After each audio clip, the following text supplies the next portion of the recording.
The moment that destroyed my perfect marriage wasn't walking in on my husband with another woman, wasn't finding love letters hidden in his drawer, wasn't discovering suspicious charges on our credit card.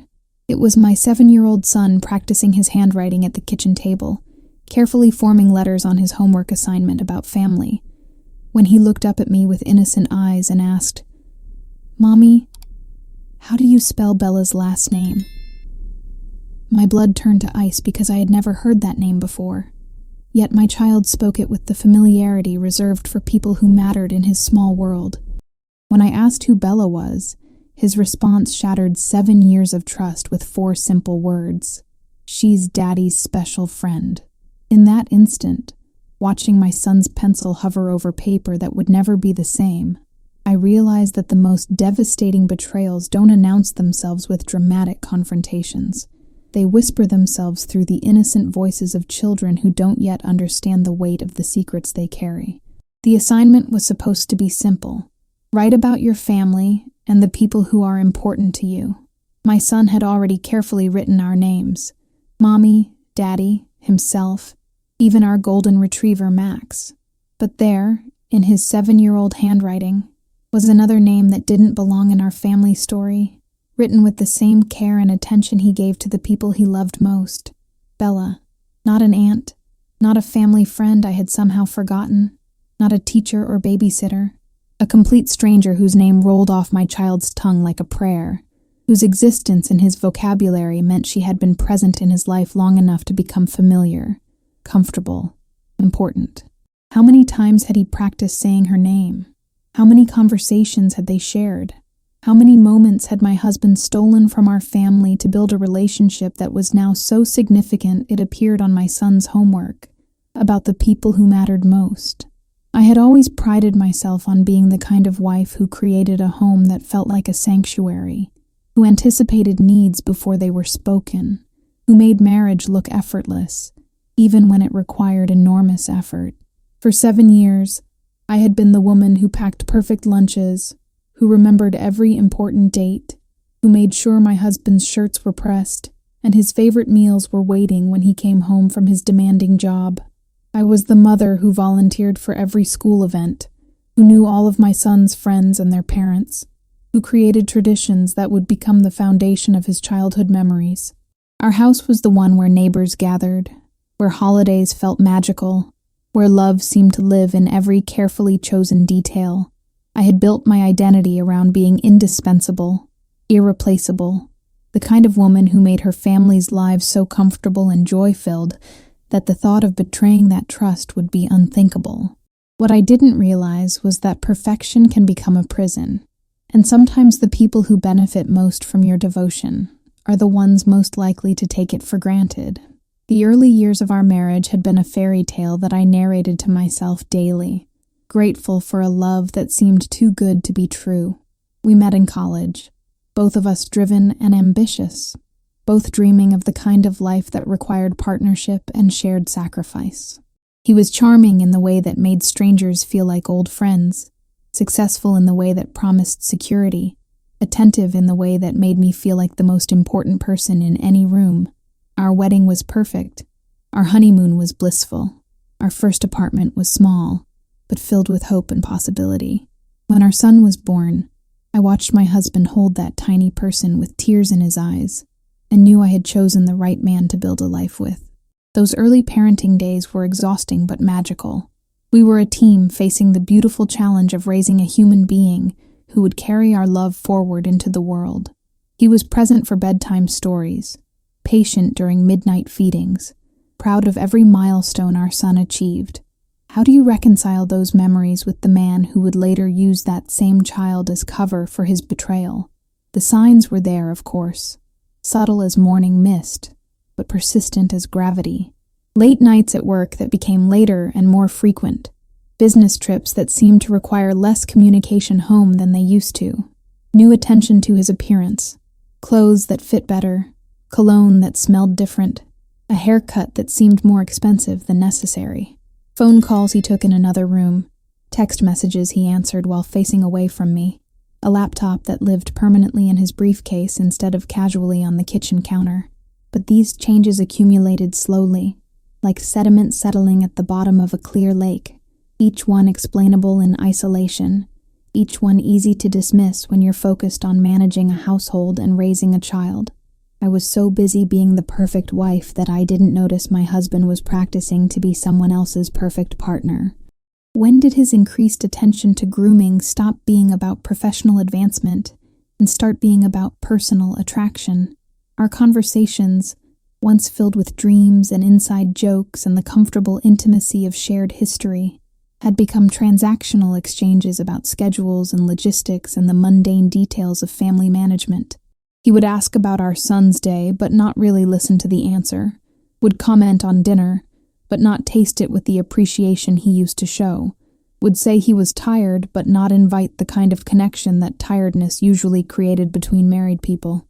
I found myself working harder to engage him, planning special date nights he would cancel, cooking his favorite meals he would barely notice, initiating conversations he would cut short with work-related excuses.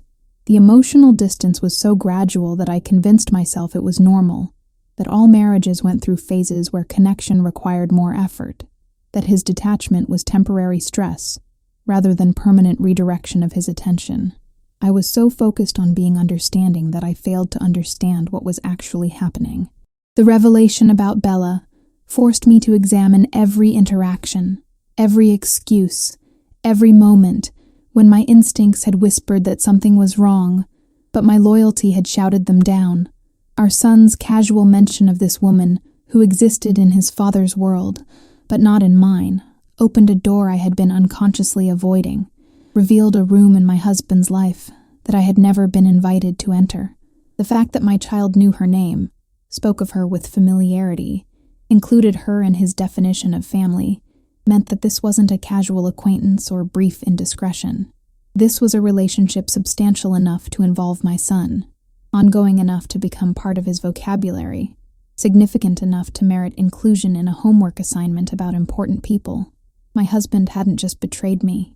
He had recruited our child as an unwitting accomplice to that betrayal. Before I tell you how I unraveled the truth that would change everything, I need to ask you something that still keeps me awake at night. Have you ever discovered that your child knows something about your spouse that you don't? Something that makes you question not just your marriage, but your ability to protect the most innocent person in your world? Have you ever realized that while you were focused on creating security and stability, someone was using that very security as camouflage for deception? If you've ever felt like you were living in a house where some rooms were locked and some conversations were forbidden, subscribe to this channel now. Because what I'm about to tell you isn't just about infidelity. It's about how the people we trust most can turn our greatest strengths into our greatest vulnerabilities, and how sometimes our children see truths we've trained ourselves to ignore.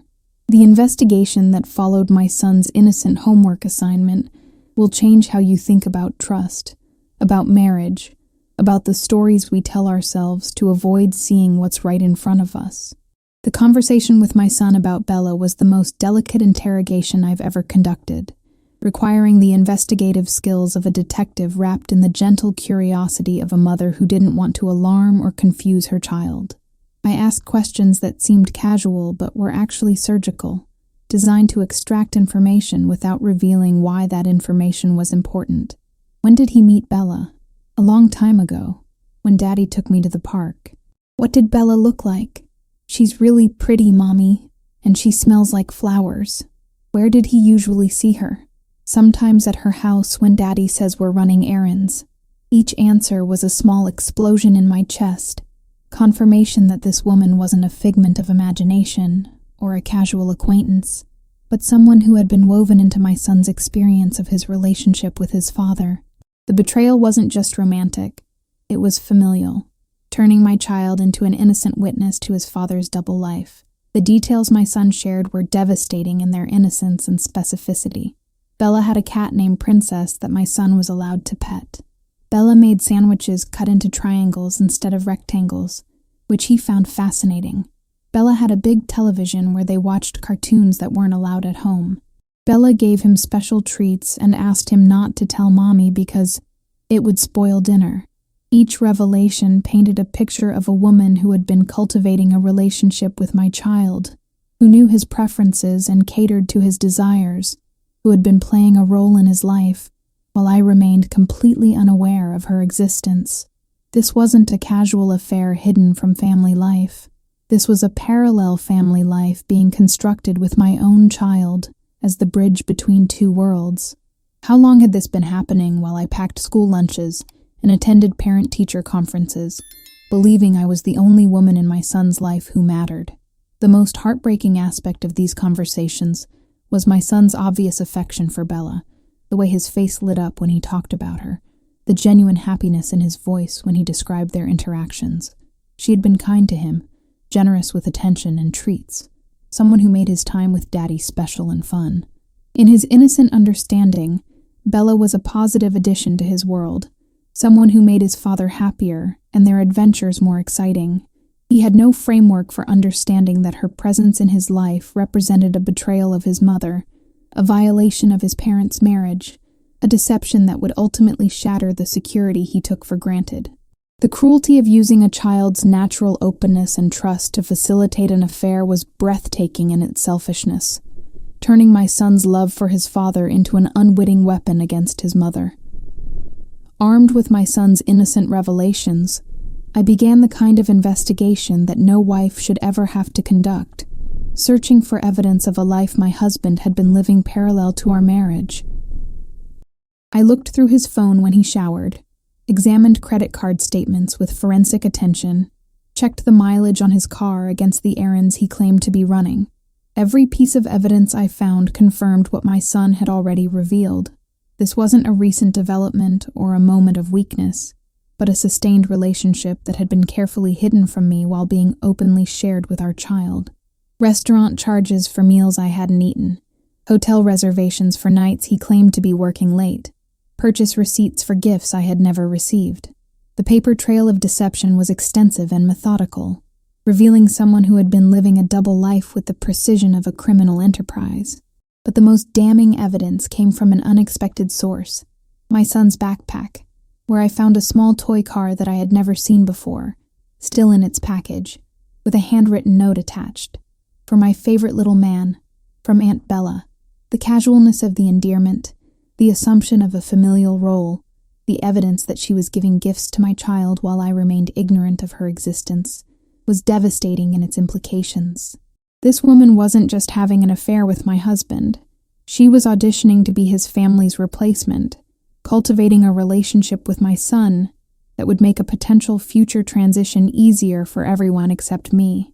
The toy car was still in his backpack because he was saving it for next time we visit Aunt Bella, a next time that assumed ongoing contact, continued deception, and my permanent exclusion from a relationship that involved my own child. The confrontation with my husband was inevitable, but I knew that approaching it directly would only result in more elaborate lies and sophisticated manipulation. Instead, I chose a strategy that would make denial impossible. I arranged for my best friend Sarah to babysit our son, then followed my husband on one of his supposed work emergencies that always seemed to occur on Saturday afternoons when family time was expected. The drive led not to his office, but to a suburban neighborhood I had never seen, to a house with a well-maintained garden and a red front door that my son would later recognize from his descriptions of Bella's home. I watched my husband park in the driveway as if he belonged there, watched him enter without knocking as if he had his own key, watched him emerge 2 hours later looking relaxed and satisfied in a way I hadn't seen in months. The casualness of his behavior, the comfort of his familiarity with this place, told the story of a relationship that was established, ongoing, and comfortable in its deception. When my husband came home that evening, I was ready with questions that seemed innocent, but were actually tests of his willingness to continue lying to my face. How was your work emergency resolved? It was complicated, but we got it sorted out. Did you grab dinner while you were out? No, I was too busy to eat. Was traffic bad coming home? Not too bad for a Saturday. Each lie was delivered with the confidence of someone who had been practicing deception for months, someone who believed his wife was too trusting, too busy, too focused on family management to pay attention to the inconsistencies in his stories. But I was paying attention now, cataloging every falsehood, building a case that would eventually become the foundation for decisions I never thought I would have to make. How many lies can a marriage absorb before it becomes something else entirely? The man sitting across from me at dinner, helping our son with his homework, asking about my day with apparent interest, was a stranger wearing my husband's face. Everything about him was performance now. The concerned questions about my schedule, the casual affection toward our son, the comfortable domesticity that I had once treasured as evidence of our strong partnership. I realized that I had been living with an actor who had been auditioning for the role of faithful husband while secretly playing the lead in someone else's love story. The most chilling aspect wasn't his betrayal of our marriage vows, but his betrayal of our son's trust, his willingness to use a child's love and innocence to facilitate his own selfish desires. What kind of father teaches his son to keep secrets from his mother? What kind of husband builds a relationship with another woman using his own child as camouflage? My friend Sarah had been suspicious of my husband's behavior long before I was willing to acknowledge that suspicion might be justified. As a divorce attorney, she had seen enough marital deception to recognize the patterns I had been dismissing as temporary changes or work-related stress. When I finally shared what my son had revealed about Bella, Sarah's response was immediate and professional. "We need to document everything, and we need to protect your son from being used as a pawn in whatever game his father is playing." She helped me understand that what I was dealing with wasn't just adultery, but a form of emotional manipulation that involved our child, that my husband's behavior constituted not just betrayal of marriage vows, but potential psychological harm to our son. Sarah became both my emotional support and my strategic advisor, helping me navigate the legal and practical implications of a situation I had never imagined I would face. Sarah's legal expertise was invaluable, but her friendship was what kept me sane during the weeks of investigation and evidence gathering that followed. She reminded me that my instincts had been correct, that the subtle wrongness I had been feeling for months was real and significant, that trusting my perceptions wasn't paranoia but survival. Together, we built a case that would protect my son's future and my own financial security, documenting patterns of deception and emotional manipulation that painted a picture of systematic betrayal. But more importantly, Sarah helped me remember who I was before I became so focused on being the perfect wife that I forgot to protect myself from the imperfect husband I had been living with. She reminded me that love without respect was just exploitation with better marketing, and that my son deserved to see what healthy relationships looked like, even if that meant dismantling the unhealthy one he had been witnessing. The plan we devised was simple but effective. Gather irrefutable evidence of the affair while documenting its impact on our son, then present my husband with consequences that matched the severity of his actions. Sarah advised me to be strategic rather than emotional, to focus on facts rather than feelings, to remember that the goal wasn't just to expose his betrayal, but to protect my child from further harm. We arranged for surveillance that would provide photographic evidence, documented the gifts and interactions my son described, and prepared a comprehensive case that would be impossible to deny or deflect. The hardest part wasn't gathering the evidence. It was accepting that the man I had loved and trusted for 7 years had been capable of such elaborate and sustained deception, such casual cruelty toward the people who loved him most. The second confrontation was different from the first, because I came armed with knowledge instead of suspicion, with evidence instead of intuition. When I presented him with photographs of his visits to Bella's house, receipts for gifts he had given her, documentation of the lies he had told about his whereabouts, his response revealed everything I needed to know about his character. Instead of remorse or apology, instead of concern for our son, or acknowledgement of the harm he had caused, he became defensive and angry, attacking me for spying and invading his privacy, as if I were the one who had violated our marriage. His primary concern wasn't the damage he had done to our family, but his irritation at being caught, his frustration that his carefully constructed deception had been discovered. The man I had married would have been devastated to learn that his actions had hurt me and confused our son. This stranger was annoyed that his secret had been exposed. But the most revealing moment came when I asked him about involving our son in his deception, about using our child as cover for his affair, about teaching our boy to keep secrets from his mother. His response was chillingly casual. "He's just a kid. He doesn't understand what any of this means. It's not a big deal." The dismissal of our son's emotional well-being, the reduction of psychological manipulation to not a big deal, the complete absence of concern for the impact his choices were having on the most vulnerable member of our family, showed me exactly who I was dealing with. This wasn't a good man who had made bad choices. This was a selfish person who'd been wearing the mask of a good man until it became inconvenient to maintain the performance. Our son wasn't collateral damage in his affair. He was a tool being used to facilitate it, and his emotional well-being was irrelevant to his father's pursuit of personal gratification. The discovery process revealed layers of deception I hadn't imagined possible. Bella wasn't just his girlfriend. She was someone he had been planning a future with, someone he had been preparing our son to accept as a stepmother, someone who had been auditioning for my role while I remained completely unaware that my position was under consideration for replacement. I found evidence of apartment hunting, discussions about custody arrangements, plans that assumed my eventual elimination from the family structure, rather than any intention of ending the affair or repairing our marriage. He hadn't been having a temporary lapse in judgment. He had been conducting a hostile takeover of his own family, using our son as an unwitting agent in his own mother's replacement.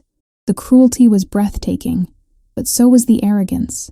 The assumption that he could engineer this transition without my knowledge or consent, that I would simply accept whatever family structure he chose to impose. The evidence I gathered wasn't just about betrayal, it was about identity theft. He had been stealing my role as the woman in his life while allowing me to continue performing the duties of that role, taking my devotion and service and investment in our family while redirecting his emotional and romantic energy towards someone else. I had been working full-time to maintain a marriage that no longer existed, raising a child whose father was actively preparing him for a different family structure, building a life on a foundation that had been systematically undermined by the person who was supposed to be my partner in that construction. The affair was devastating, but the calculated nature of the deception was destructive in ways that would take years to fully understand and heal from. At this point in my story, I need to stop and ask you something that haunts me even now, 2 years later. If you discovered that your spouse had been using your child to facilitate an affair, teaching your baby to keep secrets from you, preparing your son or daughter to accept another person as their new parent, while you remained completely unaware that your family was being dismantled, what would you do? Would you try to save the marriage, believing that counseling could repair the damage done to your trust and your child's sense of security? Would you focus on forgiveness, thinking that love could overcome any betrayal? Or would you recognize that some violations are so profound, so destructive to the foundation of family, that the only healthy response is to protect your child from further manipulation and yourself from continued deception? I want to know what you would do, because the choice I made changed everything, not just for my marriage, but for my understanding of what I owed myself and what I owed my son. Tell me in the comments what you think you would choose when faced with betrayal that uses your own child as a weapon against your heart. The revenge I planned wasn't born from anger, though anger was certainly part of it. It was born from clarity, the recognition that someone who could manipulate a child to facilitate adultery was someone who needed consequences severe enough to prevent further harm. I didn't want to just end the affair. I wanted to make sure that my son would never again be used as a pawn in someone else's selfish game, that his innocence would be protected from adult deception, that his understanding of family would be rebuilt on a foundation of truth rather than lies. The plan I developed with Sarah's help was designed to expose the affair completely while documenting its impact on our son, creating a legal and social record that would protect my child's future and my own rights as his mother. The goal wasn't destruction for its own sake. It was accountability severe enough to serve as both justice and deterrent. The execution of this plan required patience and precision, but the emotional satisfaction was immediate and profound. I arranged for both families, mine and my husband's, to gather for what I announced as an important family meeting. I had prepared a presentation that told the story of the affair through my son's innocent revelations, using his homework assignment as the opening slide, his casual mentions of Aunt Bella as supporting evidence, the timeline of deception as revealed through receipts and photographs. I wanted everyone who had ever praised my husband as a devoted family man to understand exactly what kind of devotion he had been practicing, everyone who had admired our marriage to see the truth behind the performance they had been witnessing, the gasps of shock from his parents, the tears of sympathy from my family, the uncomfortable silence as the evidence mounted, were validation that my perceptions had been accurate, that the betrayal was as serious as I believed it to be. But the most powerful moment came when I asked my son, who had been playing quietly during the adult conversation, to show everyone his homework assignment about family. He proudly displayed his careful handwriting, pointing to each name he had included, explaining who each person was and why they were important to him. When he got to Bella's name, the room fell silent as this innocent child described his relationship with his father's lover in terms that were heartbreakingly normal. She was nice, she was fun, she made Daddy happy, she gave him treats. She had a pretty house where they visited sometimes. The adults in the room could see what my son couldn't, that he had been manipulated into accepting the very person who was destroying his mother's marriage, that his natural love and trust had been weaponized against his own family. The shame on my husband's face wasn't about the affair. It was about being exposed as someone who would use a child's innocence to facilitate his own betrayal.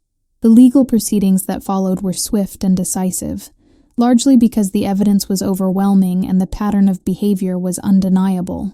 Family court judges have seen many cases of adultery, but few where a parent has so blatantly used a child to enable deception, where the emotional manipulation extends beyond the spouse to include systematic psychological harm to the minor child.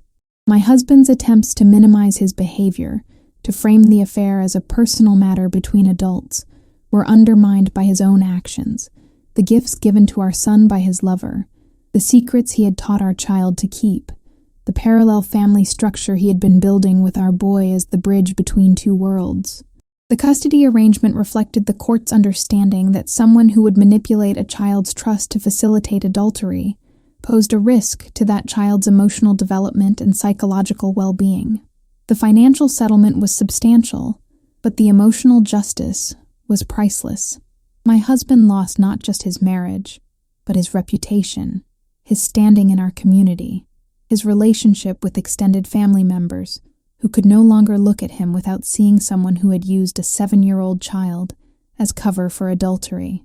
Bella, whose existence had been exposed through my son's innocent homework assignment, found herself the subject of workplace gossip and social media speculation, her role as the other woman made public in ways that destroyed whatever fantasy of legitimacy she had been nurturing. But most importantly, my son began the process of healing from manipulation he had been too young to understand, learning that secrets between family members were dangerous, that his mother's love was unconditional, but that trust, once broken, required consistent action over time to rebuild. The rebuilding process was challenging but ultimately liberating in ways I hadn't expected. Without the constant stress of living with someone whose words didn't match his actions, whose affection was performance rather than genuine feeling, whose commitment to our family was conditional on his ability to maintain his secret life, I discovered parts of myself that had been buried under years of trying to be the perfect wife to an imperfect husband. My son, freed from the burden of keeping adult secrets, became more open and communicative, more secure in his relationship with me, more confident in expressing his needs and feelings.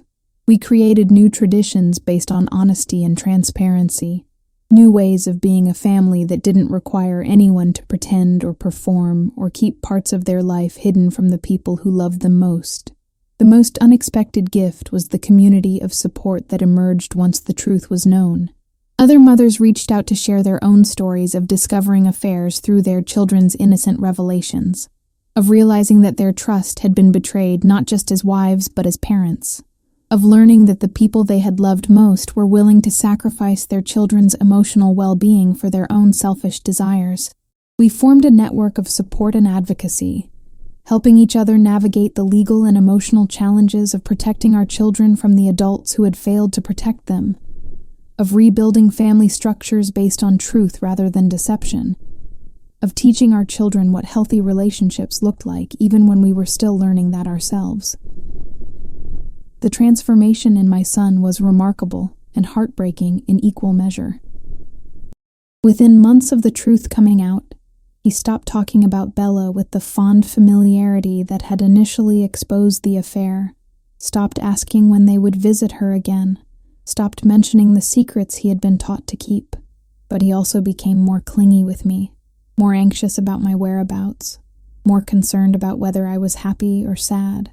The therapy sessions helped him understand that he had done nothing wrong, that the adult problems in our family weren't his responsibility, that his love for both parents didn't require him to keep secrets or manage anyone's emotions but his own. Watching him learn to trust his own perceptions again, to speak freely about his experiences without fear of getting anyone in trouble, was beautiful and tragic. Beautiful because children are so resilient. Tragic because he had needed to become resilient in the first place. 1 year after the divorce was finalized, my son and I were working on his homework at the same kitchen table where he had first mentioned Bella's name, where the crack in our perfect life had first appeared through his innocent handwriting. This time, his assignment was about heroes, and he asked me how to spell mommy, because he explained with the matter-of-fact wisdom of an 8-year-old, "You're my hero because you protected me from the bad secrets and taught me that families should tell each other the truth." The irony wasn't lost on me that another homework assignment was providing revelation, but this time the truth being revealed was healing rather than devastating, empowering rather than destructive. My son had learned that love without honesty wasn't really love at all, that secrets between family members were dangerous, that his voice and perceptions mattered even when adults told him otherwise. The woman I am now bears little resemblance to the woman who found her world shattered by a 7-year-old's innocent homework question. That woman had built her identity around being indispensable to people who took her devotion for granted, around creating perfection that enabled other people's imperfections, around maintaining harmony even when harmony required accepting the unacceptable. This woman understands that love without respect is exploitation, that trust without verification is naivety, that protecting her child sometimes means disappointing the adults who want to use him for their own purposes. The homework assignment that destroyed my marriage ultimately saved my life, revealing truth that set both my son and me free from a relationship built on performance rather than authenticity. The dating question comes up occasionally from well-meaning friends who think 2 years is enough time to move on and find someone new, but I find myself surprisingly uninterested in romantic partnership right now. Not because I'm afraid of being hurt again, but because I'm complete in a way I never was during my marriage, whole in a way that doesn't require someone else to validate my worth or fill empty spaces in my life. I've learned to trust my instincts completely, to value transparency above all other qualities, to prioritize my son's emotional well-being over any adult's desire for companionship. Any future relationship would need to enhance the peace we've built, rather than threaten it, would need to demonstrate unwavering honesty, rather than require constant surveillance, would need to understand that my son and I are a package deal that comes with extremely high standards for trustworthiness and character. The most profound change isn't in my relationship status. It's in my relationship with truth itself.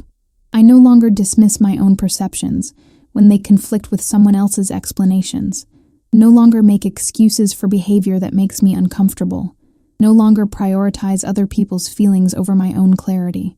This shift has affected every relationship in my life, from friendships that required me to accept disrespect to family dynamics that demanded I minimize my own needs to maintain false harmony. I've learned that saying no to relationships that diminish me is the same as saying yes to relationships that honor me, that protecting my peace is a form of self-love that models healthy boundaries for my son. My son, now 9 years old, has internalized lessons about truth and trust, that I hope will protect him throughout his life. He knows that healthy relationships are built on honesty and consistency, that love doesn't require keeping secrets or managing other people's emotions, that his perceptions and feelings are valid, even when adults try to convince him otherwise.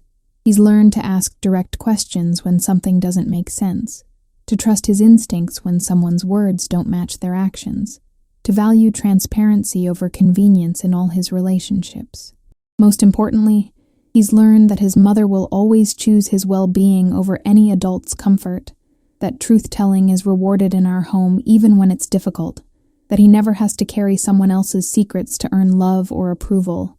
The ripple effects of choosing truth over comfort have extended far beyond our immediate family. Other mothers in similar situations have reached out for advice and support, sharing stories of discovering affairs through their children's innocent revelations, of realizing they had been living with strangers wearing familiar faces, of learning that the family structures they had been working to maintain were illusions maintained at their expense.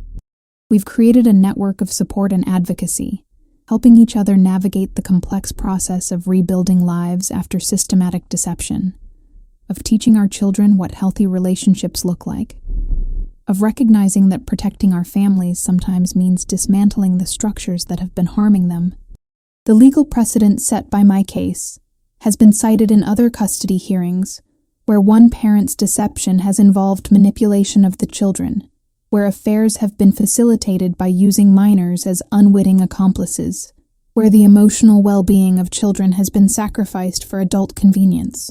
Family court judges are increasingly recognizing that involving children in marital deception constitutes a form of psychological abuse, that using a child's trust to facilitate betrayal of their other parent causes measurable harm to their emotional development and sense of security.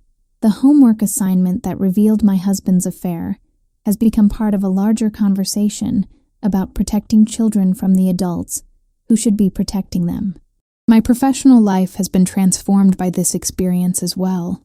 I've returned to work in family counseling, specializing in helping families recover from deception and betrayal, teaching parents how to rebuild trust after it's been systematically destroyed, showing children how to recognize healthy relationships versus manipulative ones.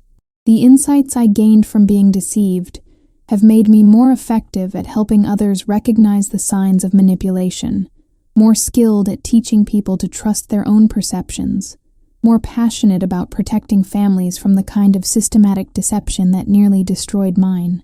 My personal tragedy has become professional purpose. My painful education has become a tool for helping others avoid or recover from similar experiences.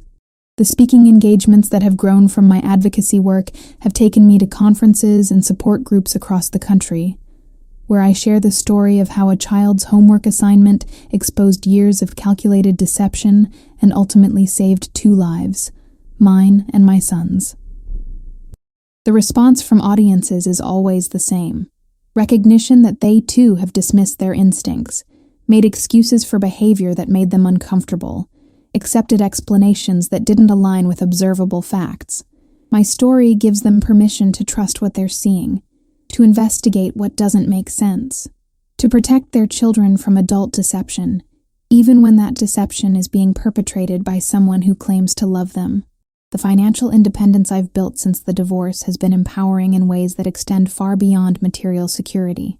I've learned to manage investments, to plan for my son's future, to build wealth that can't be hidden or redirected by someone else's selfish choices. The money that was once diverted to fund my husband's affair is now being used to create opportunities for my son, to support causes that protect families from deception, to build a legacy based on truth and transparency rather than performance and pretense. Every financial decision I make now is visible and accountable. Every investment reflects values I'm proud to pass on to my son. Every purchase is made with intentionality rather than secrecy. The relationship my son has with his father now is limited and supervised, structured to protect his emotional well-being while acknowledging the biological reality of their connection. My ex-husband's attempts to rebuild trust have been sporadic and self-serving, focused more on his own comfort than on his son's healing. more concerned with his public image than with the private work of earning forgiveness. My son, wise beyond his years, has learned to manage these interactions with appropriate caution, to enjoy what's positive while protecting himself from further disappointment, to maintain hope for improvement while accepting the reality of who his father has proven himself to be.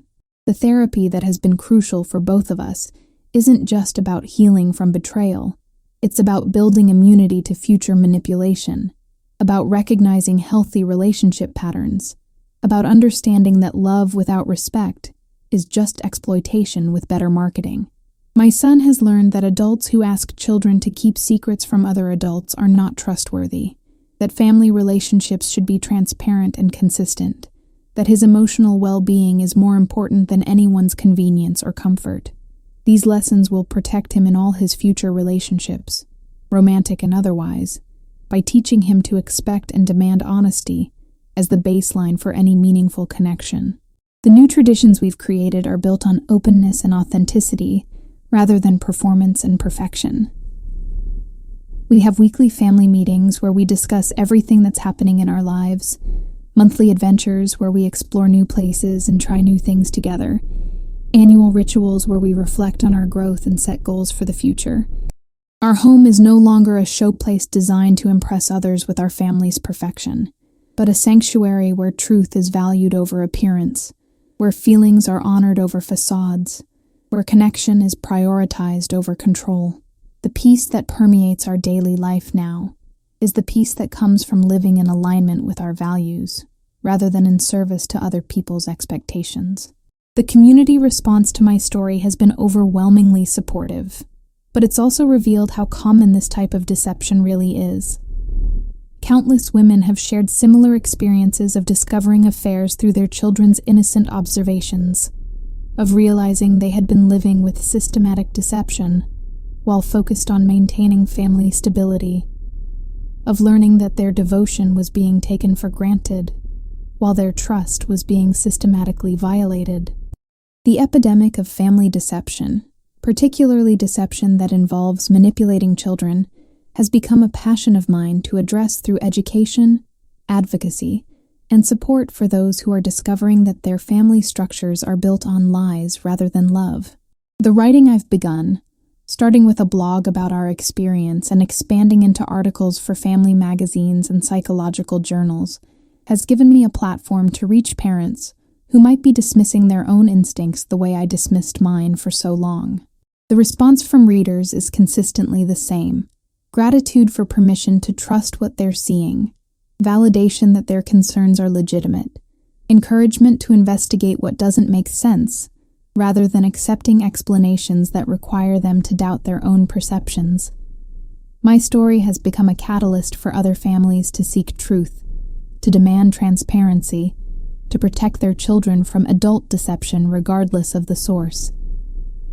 The legal reforms I've been advocating for focus specifically on protecting children from being used as pawns in adult deception, on recognizing that involving minors in marital affairs constitutes a form of child abuse, on establishing clearer consequences for parents who manipulate their children's trust to facilitate betrayal of their other parent. Several states have introduced legislation that would make such behavior a factor in custody determinations, recognizing that parents who would use their children as cover for adultery pose a risk to those children's emotional development and psychological well-being. The homework assignment that destroyed my marriage may ultimately help protect other families from similar systematic deception. 3 years after that devastating homework assignment, I can say with certainty that discovering the truth, however painful, was the greatest gift my son ever gave me. His innocent question about spelling Bella's name opened a door I had been unconsciously avoiding, revealed a room in my husband's life I had never been invited to enter, exposed a deception so systematic and calculated that continuing to live within it would have eventually destroyed both our sense of reality and our capacity for genuine relationship. The child who exposed the lie also showed me the path back to truth, back to authenticity, back to relationships built on honesty rather than performance. If you've recognized elements of your own story in mine, If you've ever discovered that your child knows something about your spouse that you don't, if you've ever realized that someone you trusted completely was using that trust as camouflage for betrayal, I want you to know that the pain you're feeling is temporary, but the strength you'll gain from choosing truth over comfort is permanent. Your children are watching how you respond to deception, learning from your example whether love means accepting lies or demanding honesty, the courage it takes to investigate what doesn't make sense, to trust your own perceptions over someone else's explanations, to protect your family even when the threat comes from within, is the same courage that will rebuild your life on a foundation strong enough to support genuine love and lasting peace. The subscribers to this channel know that my story isn't unique. It's one variation on a theme that affects countless families, where one person's selfish choices are disguised as shared sacrifices, where children's innocence is weaponized against their own well-being, where the people we trust most become the ones we most need protection from. If stories like mine help you recognize patterns in your own life, if they give you permission to trust your instincts, or investigate what doesn't make sense, if they remind you that your children's emotional well-being is more important than any adult's comfort or convenience, then please subscribe and share your own story in the comments. The healing that's possible after systematic deception is profound and lasting, but it requires choosing truth over fantasy, reality over hope, protection over peace. Your children need to see what healthy relationships look like, need to learn that love doesn't require accepting betrayal, need to understand that their perceptions and feelings matter even when adults try to convince them otherwise. The homework assignment that ended my marriage ultimately saved my life and my son's future, revealing that sometimes the most devastating betrayals are also the most liberating truths. My son is now thriving in ways that wouldn't have been possible if we had continued living within the structure of deception his father had created. He's confident, honest, secure in his relationship with me, and wise about the difference between healthy and unhealthy relationship patterns.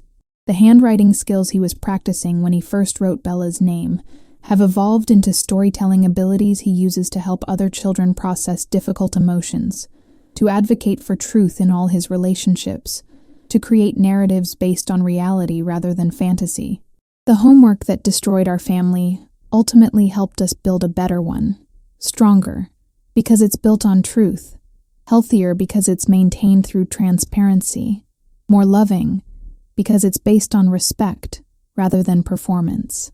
If you want more stories about discovering truth in relationships, about protecting children from adult deception, about transforming betrayal into empowerment, subscribe now and join a community of people who believe that love without honesty isn't really love at all. Your story matters, your instincts are valid, and your journey toward truth, however difficult, is worth taking. Because somewhere, another parent is helping their child with homework, noticing something that doesn't quite make sense, wondering if they should investigate or ignore what they're seeing. They need to know that children's innocent observations often reveal adults' guilty secrets, that homework assignments can expose the most important truths, and that sometimes a pencil in a 7-year-old's hand can be the tool that sets an entire family free.